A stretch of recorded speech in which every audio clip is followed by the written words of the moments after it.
X-Men 97 chegou trazendo algumas informações bem importantes e interessantes, entre elas uma interação específica entre a Vampira e o Magneto. Isso mostrou pra gente que ele é capaz de tocar nela sem sofrer qualquer dano ou ser afetado pelos seus poderes. Mas até o momento que eu tô gravando esse vídeo, esse relacionamento não se desenvolveu muito. Só que fato é que pra muitos esse casal pode ter soado estranho e completamente inesperado. Só que a verdade é que isso não surgiu do nada, porque nos quadrinhos esses dois personagens já tiveram um relacionamento, e digo mais, que rendeu muito mais do que um simples toque.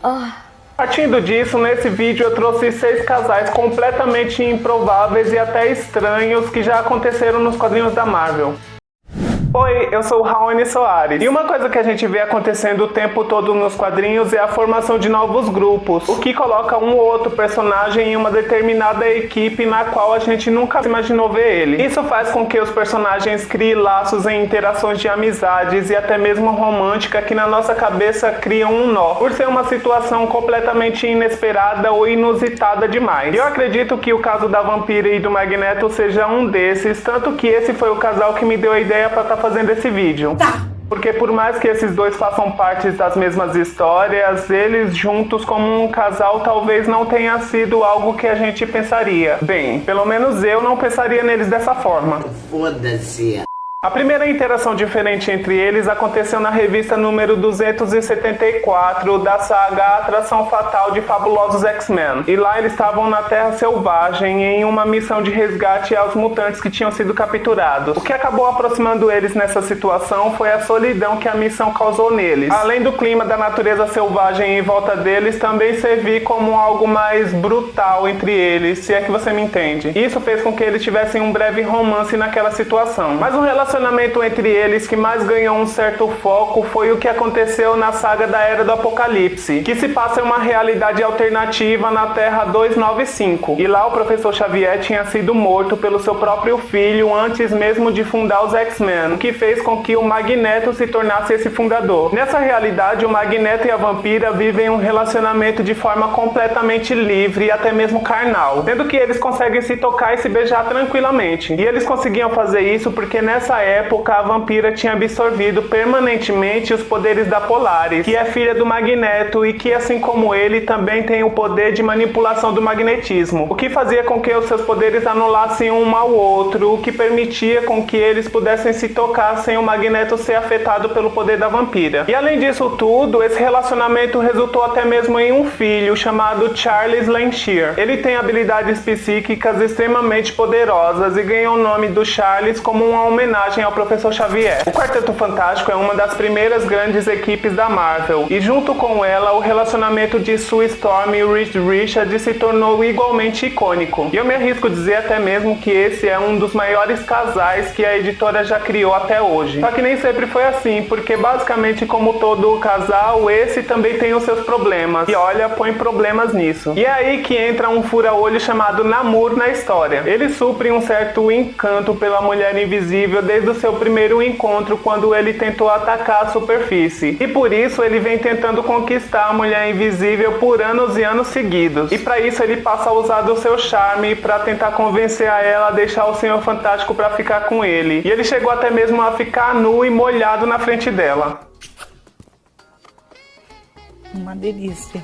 E apesar de muito se dizer que isso aconteceu, a Mulher Invisível nunca tinha traído o Senhor Fantástico para ficar com o Namor. Pelo menos não até que a Marvel decidiu recontar os eventos que deu origem a essa equipe. Se passando na década de 1970, a Fantastic Four Life Story, que começou a ser lançada em 2021, refaz a história da equipe desde o seu começo até os dias de hoje, em uma série com 6 volumes. E uma das mudanças nessa história foi essa interação entre o Namor e a Sue, porque ela tá casada com o Reed, mas se encontra completamente decepcionada pelo fato de que ele não dá nenhum valor aos seus desejos e aspirações pessoais. Sem falar que ele quer meio que obrigar ela a ocupar o posto de mãe de família e dona de casa, o que certamente acabou resultando em atritos entre eles. No meio disso, ela conheceu o Namor em uma festa, e a maneira como ele a tratou fez com que ela se sentisse respeitada e completamente confortável ao ficar perto dele. Ou seja, ele fez o mínimo que seu marido não estava fazendo e ela se apaixonou. Se liga, cara.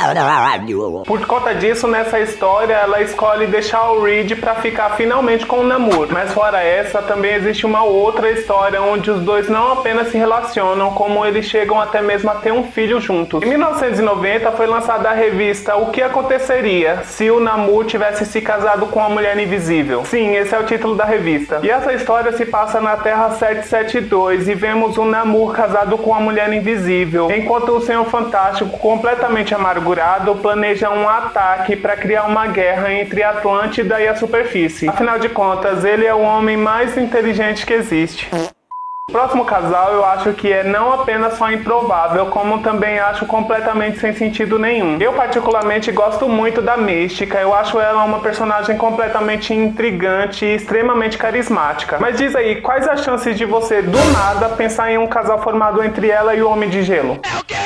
Esses dois personagens são completamente interessantes e um detalhe é que ambos são LGBT, sendo que o grande amor da Mística é a personagem Sina, com quem ela mantém um relacionamento por anos, enquanto foi revelado que o Bob é um homem gay. Só que na verdade esse relacionamento entre eles aconteceu muito antes dessa revelação. Na história, o Bob tinha sido recrutado pela Vampira para fazer parte de uma nova formação dos X-Men, equipe essa que trazia como integrantes o Mestre Mental, o Dente de Sabre e a Mística. Nessa história, o Bob teve o seu corpo completamente destruído pelo Estrela Polar e pela Aurora enquanto eles estavam sendo controlados. Mas graças à sua mutação secundária, que inclusive eu falei dela em um vídeo onde falo só sobre os mutantes da Marvel. Vou deixar o link aqui na descrição para depois que terminar esse vídeo você ir lá conferir. Enfim, graças a essa mutação, o Bob conseguiu reconstruir o seu corpo através das moléculas da água. E enquanto seu corpo estava sendo reconstruído, a Mística do nada deu um beijo nele. Depois disso, os dois passaram a se aproximar cada vez mais, no que a Mística passou a se apresentar uma personalidade bem mais romântica e gentil, algo que antes não era comum dela. Mas no final foi revelado que essa aproximação tinha sido na verdade um plano, porque ela queria se aproximar e ganhar a confiança da equipe. E é claro, do Bob também, para poder dessa maneira conseguir espionar os X-Men por dentro. E nesse momento ela disse sem qualquer remorso que nunca tinha deixado de amar a Sina e que nunca tinha sentido absolutamente nada pelo Bob, antes de simplesmente se virar e dar 2 tiros nele. Vamos parar de um matar o outro, pra quê? Pra quê? Pra comer? O coitado do Bob só tava apaixonado pela Mística e foi usado por ela, e não só dessa vez, porque em outra situação ela se transformou em sua ex-namorada só pra conseguir brincar com os sentimentos do Bob. Kitty Pryde é uma mutante muito querida e que forma, junto com o Peter Rasputin, o Colossus, um outro casal que é completamente icônico no universo Marvel. Um fato curioso sobre a Kitty é que ao longo de todos esses anos ela namorou apenas 5 homens, sendo que 3 deles se chamavam Peter. E os fãs atribuem o interesse dela a homens com esse nome pelo fato de que na infância a Kitty teve um hamster chamado Peter. Só que um fato é que entre esses 3 Peters que ela chegou a namorar tava o Peter Quill, o Senhor das Estrelas. Esse casal é sem dúvidas um dos mais desconexos pra mim, porque por mais que a gente veja acontecendo, é estranho a gente imaginar a Kitty Pryde na mesma equipe que o Peter Quill e ainda como um casal. É verdade.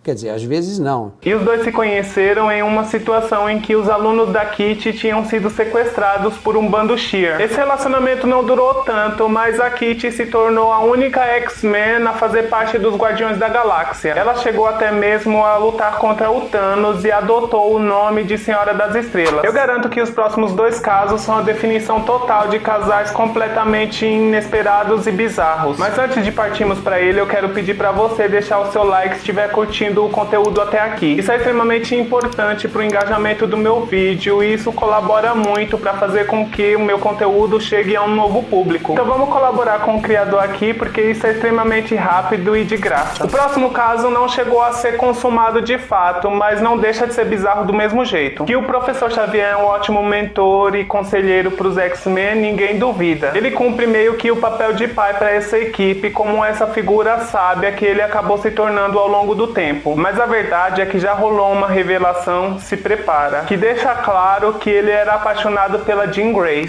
Isso aconteceu em X-Men número 4 de 1966, quando a equipe ainda estava em sua primeira formação, antes mesmo das revistas desse grupo ser cancelado pela primeira vez e voltar com uma nova reformulação anos depois. Durante o arco desse volume foi revelado que o Xavier, que tinha ali por volta dos seus 40 anos, estava apaixonado pela Jean Grey, mas o que piora isso é o fato de que ela na época tinha ali por volta dos seus 15 anos. Meu Deus!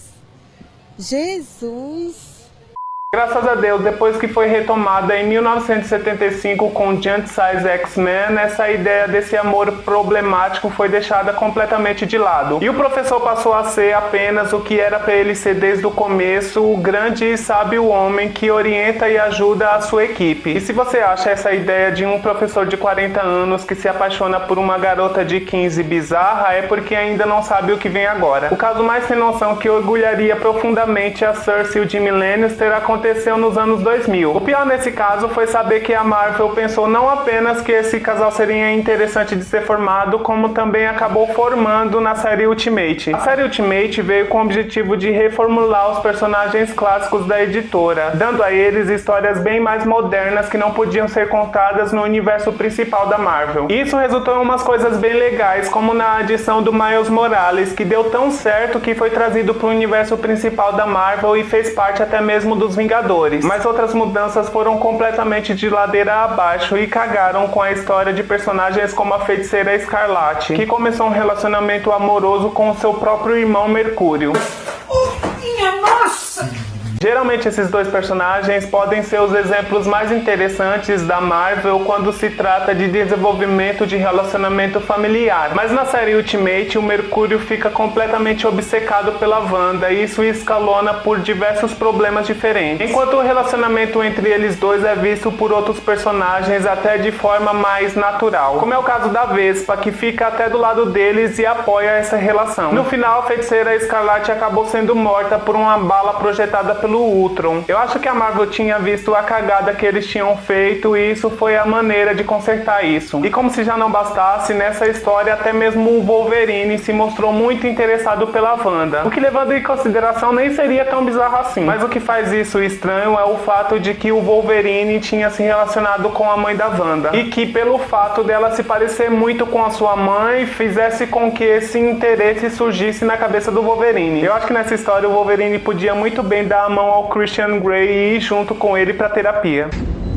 Eu entendi a referência. Acho que de todos os casais mais improváveis, esse aqui fica no topo pelo seu grau de falta de sentido e noção. A gente sabe que algumas coisas são feitas exclusivamente com o intuito de chocar e crescer o falatório. Porque querendo ou não, quanto mais se fala sobre aquela coisa, mais as pessoas vão procurar pra saber. Só que nem assim, aqui não tem como nem defender a Marvel, porque isso não faz sentido nenhum, é uma loucura total. Mas e aí, você já conhecia todos esses casais? Qual deles é o mais improvável e bizarro pra você? Deixa aí nos comentários que eu quero muito saber. Se você chegou no meu canal através desse vídeo, já se inscreve se curte conteúdo sobre séries, desenhos, filmes e quadrinhos. Lembrando que eu já tenho alguns outros vídeos sobre quadrinhos e tem até mesmo 2 playlists só focadas neles. Eu vou deixar eles aparecendo aqui na tela para você poder ir lá assistir. E nós nos vemos na próxima. Tchau!